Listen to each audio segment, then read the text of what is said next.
பக்தர்களே, இன்றைய தினம் இந்த புனிதமான பௌர்ணமி தினத்தில் வழமை போல் நமது காயத்ரி பீடத்தில் காயத்ரி யாகம் பூஜை நடைபெற்றது. மகரிஷிகளுடைய ஆசையோடு 18 சித்தர்களுடைய ஆசையோடு இந்த புதிய மண்டபம் நிர்மாணம்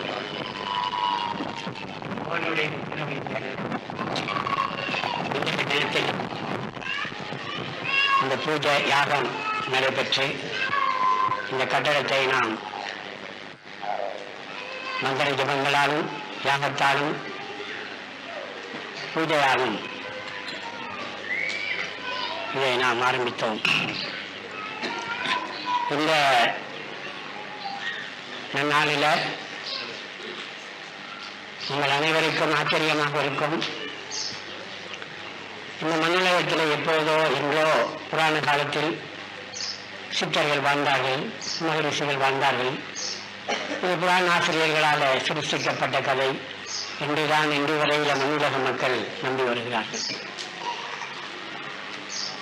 இந்த 18 சித்தர்கள் மட்டுமல்ல, சப்த ரிஷிகள் மட்டுமல்ல, எத்தனையோ ஆயிரக்கணக்கான சித்தர்களும் முன்னோர்களும் மகரிஷிகளும் மண்ணுலகத்தில் சரஞ்சீவியாக வாழ்ந்து மண்ணுலக மக்கள் மாண்புற வழிகாட்டி வருகிறார்கள் என்ற பேருண்மையை மண்ணுலகம் மறந்துவிட்டது. இன்றைய உலகத்தில் உலக மக்கள் அறிவு பாதையை நோக்கி வேகமாக முன்னேறி கொண்டிருக்கிறார்கள். உலகம் மிக பயங்கரமான ஒரு பேரழிவுக்கு ஆளாக போகிறது. இது நான் சொல்லவில்லை. இந்த மகரிஷிகள் என்றோ அவர்கள் தியானத்தில் கண்டு அவர்கள் ஓலைச்சுவடியை எழுதி வைத்தார்கள். அவர்களை அடுத்து நிற்கிறவர்களுக்கு நின்று அவர்கள் அடிச்சுவட்டை பின்பற்றி அவர்கள் உபதேசங்களில் நின்று வாழ்பவர்களுக்கு சொல்லி வந்து கொண்டிருக்கிறார்கள். அது கடைசி கட்டமாக இந்த மண்ணுலகம் ஒரு பேராபத்து பேரழிவுக்கு ஆளாகி மண்ணுலகமே சூரியமயமாக போகக்கூடிய இந்த நிலையில இந்த மண்ணுலகை எப்படியாவது மக்களையும் மண்ணுலகையும் காக்க வேண்டும் என்று நினைச்ச மாமகரிஷிகளும் சித்தர்களும் இதை எப்படியும் காப்பாற்ற வேண்டும் என்று முன்வந்துள்ளார்கள். இந்த காயத்ரி மகா மந்திரத்தை பல்லாயிரம் ஆண்டுகள் சுயநலவாதிகளாக மறைக்கப்பட்டு வந்த அந்த மந்திரத்தை, 4 வேதங்களுக்கும் தாயான அந்த காயத்ரி மந்திரத்தை, சகல தேவதைகளுக்கும் தாயான அந்த காயத்ரியை, சகல மந்திரங்களுக்கும் தாயான அந்த காயத்ரியை, கீதையில் கண்ணன் வேத மந்திரங்களில் காயத்ரி நான் என்று சொன்னேன் அந்த காயத்ரியை மறந்து புத்தகனால்தான் இந்த பேரழிவும் பேராபத்தும் துன்பமும் துயரமும் வேதனையும் கவலையும் மண்ணுலகத்துக்கு ஏற்பட்டிருக்கிறது.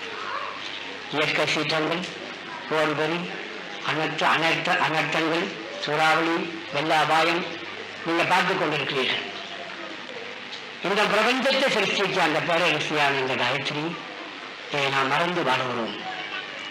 33 கோடி தேவர்கள் என்று சொல்லுவார்கள். சகல தேவர்களும் தேவதைகளும் இந்த காயத்ரி மகா மந்திரத்தை ஜபித்து வருகிறார்கள் என்பதற்கு சான்றுகள் உண்டு. அனைத்து சித்தர்களும் மகரிஷிகளும் கூட இந்த காயத்ரி மகா மந்திரத்தை ஜபித்துத்தான் இந்திரனே ஜபிக்கும் சபிக்கும் தப ஆற்றலை பெற்றிருக்கார்கள். ஒரு நொடி பொழுதில் ஒரு உலகத்தை உண்டாக்க முடியும் அவர்களால். ஒரு நொடி பொழுதில் இந்த பிரபஞ்சத்தையே அழிக்கக்கூடிய ஆற்றல் பெற்றவர்கள் அவர்கள். ஆனால் அழிக்க மாட்டார்கள். இப்படிப்பட்ட ஒரு சித்தர்கள் மாமகரிஷிகளோடு தொடர்பு கொண்டு அவர்களுடைய உபதேசம் அறிந்து அவர்களுடைய அடிச்சுவட்டை பின்பற்றி அவர்களுடைய கண்காணிப்பில் இந்த ஆசிரமம் இந்த ஆலயம் நடைபெற்று வருகிறது என்றால் அதுவே ஒரு உலக அதிசயம் என்று தான் சொல்ல வேண்டும், அற்புதம் என்று தான் நான் சொல்ல வேண்டும். சிதம்பரத்தை உருவாக்கினார் திருமூலர். மூவாந்தி ஆலயத்துக்கு மூல காரணமாக இருந்தார் கோலமா மகரிஷி. இன்னைக்கு திருப்பதி வெங்கடாசலபதி எல்லோரும் தெரியும். அவர் அந்த ஆலயம் உருவாகி அங்கு தபம் பண்ணி பல கோடி மக்களுக்கு அருபாலித்து வருவதற்கு பின்னணியாக இருப்பவர் கொங்கணவ மகரிஷி. பழனி முருகனையும் சிருஷ்டித்த போகர் மகரிஷி. கதிர்காமத்தில் யந்திரத்தை பிரவேசம் பண்ண புலிப்பானும் கோரக்கன் போகர் மகரிஷிகளுடைய ஆசையோடு அந்த யந்திரத்தை அங்கே கொண்டு வந்து பிரதிஷ்டை செய்வதற்கு பல சான்றுகளும் ஆதாரங்களும் இன்று நம்மிடத்தில் இருக்கிறது. இது உலகம் அறியாது. இப்படி தஞ்சாவூர் உள்ள பிரகதீஸ்வரர் கோயில் பிரதிஷ்டை பண்றதுக்கு கரூர் சித்தர் காரணமாக இருந்தார். ஐயப்ப சுவாமி சபரிமலையில சபரி முனிவர் தபம் பண்ணி கொண்டிருக்கிறார். இதையெல்லாம் மறந்து மக்கள் வேறு வழிபாடுகளை அர்த்தமற்ற சடங்குகளை செய்து ஏமாற்றம் அடைந்து வருகிறது அனைவருக்கும் தெரியும். நமது ஆசிரியர் ஒன்றுதான் முனிவர்களை பற்றி கொண்டோம். சகலத்திற்கும் மூலாதாரமாக இயங்குகிறவர்கள், இந்த மனிதத்தையே செயல்படுத்துகிறவர்கள், பல தேவதைகளை உருவாக்குபவர்கள், பல மந்திரங்களை கண்டுபிடித்தவர்கள், மந்திர தந்திர சாஸ்திரங்களின் மர்மங்களை கண்டுபிடித்தவர்கள், மனிதன் அறியாத மகா சாதனை, உலகம் அறியாத உயர்ந்த சாதனைகளை வைத்திருப்பவர்கள், அதை மண்ணுலக மக்களுக்கு வழங்கி வருபவர்கள் இந்த மாமகரிஷி சித்தர். இன்றைய தினம் நான் பெருமையாக சொல்லுகிறேன், உலகிலேயே 18 சித்தர்களுக்கு ஒரு சித்தர் பீடம் அமையப்பட்டது என்றால் அது நோர்லியாவில் இந்த காயத்ரி பீடத்தில் என்று பெருமையாக நான் சொல்லுகிறேன். பல இடங்களில் சித்தர்கள் கோயில்கள் இருக்கிறது. யாரோ கோயிலை கட்டினாங்க, ஏதோ குரு பூஜை செய்தார்கள், இப்படி நடந்து கொண்டிருக்கிறது. ஆனால் சப்த ரிஷிகளுக்கும் ஆலயம் அமைத்த ஒரு பெருமையும் இந்த இலங்கை பெற்றிருக்கிறது. அதுவும் மட்டுமான விதத்தில் சப்தரிஷி ஆலயம் அமைக்கப்பட்டிருக்கு. இந்த சப்தரிஷிகளோடவே நாங்கள் வாழ்ந்து பல ஆண்டு காலம் காடு மலை பனிக்கோயிலை இங்கெல்லாம் அடைந்து அவர்கள் பெற்ற மாபெரும் தவ ஆற்றலில் ஒரு பதவியை எங்களுக்கு பிச்சையாக போட்டார். அதையே நான் சிறமேல் தாங்கி வந்து இந்த நோர்லியா காயத்ரி பீடத்தில் இருந்து மண்ணுலக மக்கள் அனைவருக்குமே இந்த பகிர்ந்து கொடுத்துக் கொண்டு வருகிறோம். இந்த பேருண்மையை மண்ணுலகம் மறந்ததினாலே துன்பம் வந்தது. இனி அவர்கள் நடக்காமல் அந்த மாமகரிஷிகளையும் சித்தர்களையும் இவர்களையும் பற்றி அவர்கள் அடிச்சுவதை வாழாத உங்களை மிக பிடித்து அவர்களை வழிபடுவோமே. ஆனால் நம்ம மண்ணுலகத்தில் துன்பம் துயரம் வேதனை எதுவுமே இருக்க மாட்டாது. இது மகான்கள் கண்ட உண்மை, அவர்கள் அனுபவித்த ஒரு பேரண்மையும் கூட. இன்று இந்த நமது ஆலயத்தில் இந்த 18 சித்தர்களும் சூட்சும உலகத்தில் இருந்து சூட்சும தாரிகளாக நடமாடிக்கொண்டிருக்கிறார்கள். மட்டக்கிழப்பில் அவர்களே இந்த வடிவமைப்பை கொடுத்தார்கள். அவர்களே இந்த வேலை செய்ய அவரை நான் பாராட்டவன். கடல சவேசன் என்றவர் தான் இதற்கு இந்த கட்டிடத்துக்கு பிரதம கட்டிட வல்லுநர். ஆனால் அவர் செய்யவில்லை. அவருடைய புத்தக படிப்பும் கல்வி அறிவும் பட்டமும் இவரில் பயன்படவில்லை. அவர் உள்ளத்திலே ஒரு மகாசித்தர் புரிந்து அவருக்கு அந்த ஞானத்தையும் சக்தியையும் ஆற்றலையும் ஒரு அன்பு பரிவு பக்தியையும் கொடுத்து இந்த கட்டடத்தை அவருடைய பரிவாரங்களும் செய்து நிறைவேற்றினார்கள். இந்த கட்ட வேணும் என்று நினைத்த எனக்கு அந்த மகரிஷிகளே நமது மலேசியாவை சார்ந்த நமது சீடப்பிள்ளை என்று சொல்லலாம். அவர் மூலம் ஆரம்பிங்க, ஒன்றும் கவலைப்படாதீர்கள், அதற்கு குருநாதரியை வழிகாட்டுவார் என்று அறியோம் என்று ஏதோ உதவியை செய்து இந்த கட்டடத்தை கட்ட ஆரம்பித்தார். அடுத்து நம்மளை அருகி இருக்கிற பல சீடர்கள், வீச்சப்பட்ட மாணவர்கள் அந்தந்த நேரமெல்லாம் நான் வேதனைப்பட்டு யோசித்துக் கொண்டு இருக்கும் பொழுதெல்லாம் முன்வந்து எல்லா உதவிகளும் அவர்கள் செய்து இதை நிறைவேற்றினார்கள். என்றால் சித்தர்களே வந்து கழு தூக்க மாட்டார்கள், சுமந்து குறைக்க மாட்டார்கள், கடையில் போய் பெயிண்ட் வாங்கிட்டு வந்து தரமாட்டார்கள், மற்றது காசு பணத்தை கையில் நீட்டி எங்களுக்கு கொடுக்க மாட்டார்கள்.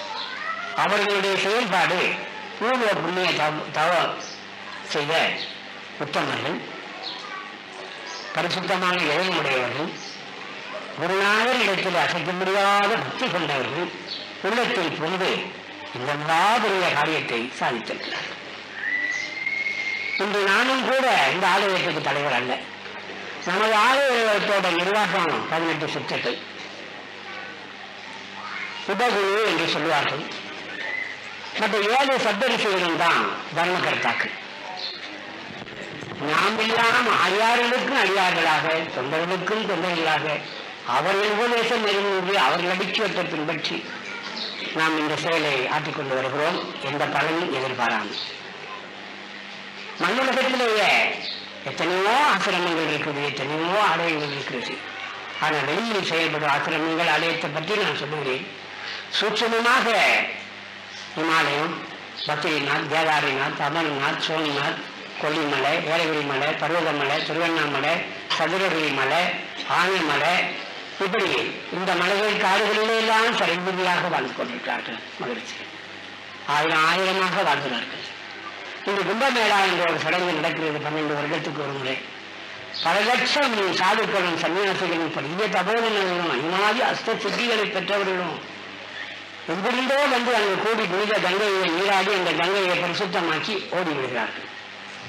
இதுவரையில உலக விஞ்ஞானிகளும் இந்திய வல்லரசு நாடாகிய அந்த இந்தியாவிலும் கூட அவர்கள் எங்கு வாழ்கிறார்கள், எங்கு திரும்பி போகிறார்கள், எங்கிருந்து வருகிறார்கள் என்று காணணும். இது ஆன்மை ஞானம் பெற்ற அந்த மகரிஷிகளுடைய அருள் பெற்ற அவர்கள் அடிச்சுவத்தை பின்பற்றி அவர்கள் காலடியிலேயே இருக்கும் அந்த பக்தர்களுக்கு மட்டும் இந்த ரகசியம் தெரியும். அவர்களுடைய ஆன்ம ரகசியங்கள் உலகம் அறிந்திராத உயர் சாதனைகள் என்று சொன்னேன். மனிதன் அறிந்திராத மகா சாதனைகள் அனைத்துமே அவர்கள் அண்டிய என்னிடம் ஒப்படைத்துள்ளார். திருமலர் வழிபட்ட லிங்கம், 18 சித்தர்களில் 9 சித்தர்கள் வழிபட்ட நவபாசான லிங்கம், ஆன்மீக உயிர் மொழிகள், ஆன்மீக நவபாசானங்கள் மற்றும் எத்தனையோ சான்மா பூஜை தலைவர்கள் அனைத்தும் அவர்கள் வியாசமாமன்கள் பாவித்த பிச்சாபாத்திரம். ராமாயணத்தை எழுதின வால்மீகி மகரிஷி கையிலே அவர் பாவித்த பிச்சாபாத்திரம். ஒவ்வொரு மகரிஷி பல நூற்றாண்டுகளாக அவர் கையிலேயே வச்சிருந்த மந்திரக்கோள். இத்தனையும் நாங்கள் நினைக்கவில்லை, எதிர்பார்க்கவில்லை. எதுக்காக இவரை தேர்ந்தெடுத்து அந்த பாதாள அருகில் பூதகணங்களும் தேவகணங்களும் பாதுகாக்க அங்கு திடீரென்ற பல சித்தர்கள் அங்கு அழைத்து சென்று இதை எம்மிடத்தில் ஒப்படைத்து ஆசை கூறினார்கள். நீ என்றோ மண்ணுலகத்துக்கு பயன்பட போகிறது, எடுத்து செல்வாயாக மகனே ஆசை என்றார்கள். அந்த அப்படி கொடுத்த சித்தர்களுடைய பெயரை நான் சொல்ல விரும்பவில்லை. இன்றும் கொல்லிமலையிலிருந்து இது கிடைக்கப்பட்டது, ஆனைமலையிலிருந்து கிடைக்கப்பட்டது, மற்றும் பல இடங்களிலிருந்து கிடைக்கப்பட்டது. இப்போ உங்களுக்காக பூஜையில் வைக்கப்பட்டிருக்கு. அதை ஒவ்வொரு பௌர்ணமியும் அதை தரிசிக்கும் பாக்கியம் கிடைப்பதே ஒரு மகா பெரும்பேர் என்றுதான் நான் சொல்ல வேண்டும். அதனால எல்லா பக்தர்களுக்கும் இன்றைய தினம் அந்த வியாச மகவான் வான்மீகி மகரிஷி பாவித்த அந்த பித்தா பாத்திரத்தில் பாலோ எண்ணெய் தண்ணியை ஊற்றி அது இங்கு கொடுக்கப்படும் பிரசாதத்தில் ஊற்றி கலந்து உங்கள் அனைவருக்கும் கொஞ்சம் கொஞ்சம் கொடுக்கப்படும். நீங்கள் என்ன தபம் பண்ணணுமோ, என்ன பாக்கியம் செய்வோமோ, அப்படிப்பட்ட ஒரு மாமனியர்கள் பாவித்த அந்த பிச்சா பாத்திரத்துல தொட்டு வந்ததும் பார்த்து தரிசிக்கவும், அதெல்லாம் பாலும் இறங்கி விட்டு அது தீர்த்தமாக நாங்கள் கொடுத்தாலும் சரி, பிரசாதத்தில் கலந்து கொடுத்தாலும் சரி, அது ஒரு மகா பாக்கியம். அதனால எல்லா பக்தர்களும் இந்த கட்டணம் உருவாகிறதுக்கு காரணமாக இருந்த அனைத்து பக்தர்கள் நம்ம ஆலயத்தில் அவர்களுக்கு சேத்தனி போடுறது, சாப்பாடு கொடுக்கிறது, மற்ற இந்த நேரம் அவர்கள் ஏவுபகலாக வேலை செய்தார்கள். இன்னும் வேலை நடந்து கொண்டே இருக்கு. இப்படிப்பட்ட ஒரு மகா சித்த பீடத்தில் 18 சித்தர்களும் 7 மகரிஷிகளும் இன்றும் மறைமுகமாக வாழ்ந்த ஒரு மகரிஷிகள் எல்லோருடைய அருளும் ஆசையும் அன்பும் பெற்று அவர்களுடைய கண்காணிப்புல அவர்களுடைய அருள் பாதுகாப்பட இந்த மண்டபத்தில் வந்து அமர்ந்திருக்கும் அனைவருக்கும் அவருடைய அன்புமாறு அருள்மாறு புனிந்த வண்ணம் இருக்கிறதை நான் பார்க்கிறேன். நீங்கள் எப்படி என்னை பார்க்கிறீர்களோ நான் எப்படி உங்களை பார்க்கிறேனோ அந்த மகா சித்திர புருஷர்கள் இங்கே இருக்கிறது எனக்கு தெரிகிறது. அவருடைய நாமத்தை ஜபிச்சு அவர்களுக்கு பிரீதியான மூலிகைகளை கொடுத்து நாம் ஆகுதி கொடுத்தோம். ஒவ்வொரு சித்தர்களுடைய முனிவர்களுடைய மகிழ்ச்சிகளுடைய நாமங்களை ஜபிச்சு பக்தியோட அந்த நாம் யாகூதி கொடுக்கும் பொழுது அவர் சூட்சமமாக எழுவரையும் நம்மை ஆசீர்வதித்தார். என்னை ஆசீர்வதிக்கவில்லை, நம் அனைவரையுமே ஆசீர்வதித்தார். இந்த ஆசீர்வாதம் பெற கூடியிருக்கும் அனைவரையும் பெரிய பாக்கியசாலிகள். அவரை என்று அல்ல என்றோ அதை உணர்ந்து அனுபவிக்க போகிறார்கள் என்பது மட்டும் சந்தேகமே கிடையாது. அதனால பக்தர்களே, அதிக நேரமாகிவிட்டது. இன்றைய தினம் அந்த பிச்சா பாத்திரத்தில் அதை தீர்த்தமாக கொடுப்போம். அப்ப எல்லாருக்கும் திருப்தி. அந்த பூர்வமான மகிழ்ச்சி கையில வச்சு ஜபம் பண்ண அந்த மந்திரக்கோளை உங்க சரசில் வச்சு இன்று எல்லோருக்கும் ஆசீர்வாதம் வழங்கப்படும். எல்லோரும் ஆசீர்வாதம் நெய்யுறுக கண்ணீர் மல்க. இந்த பாக்கியம் என்ன தவம் செய்தேனோ என்று ஏக்கத்தோட பெருமையோட பக்தியோட மானசீகமாக கையை ஏந்தியபடி அவர்கள் அருள் எங்களுக்கு கிடைக்க வேண்டும் என்று அந்த ஆசீர்வாதத்தை நீங்கள் பெற்று செல்ல வேண்டும் என்று நான் பிரார்த்தனை செய்து கொள்கிறேன். எல்லோருக்கும் ஆசீர்வாதம். அடுத்தபடியாக நமது ஆசிரம பக்தர் என்று தான் சொல்லணும். எனக்கு ஒரு பிரதம ஆசிரியர் இங்கு வந்திருக்கிறார். வீரகேசரிலிருந்து திரு தேவராஜா அவர்கள் ஆசிரியர். நம்ம ஆசிரமத்துக்கு பல ஆண்டு காலம் நம்ம ஆசிரம பணி வளரணும் என்று பல வகைகளில் முயற்சி செய்து ஆர்வம் கொண்டு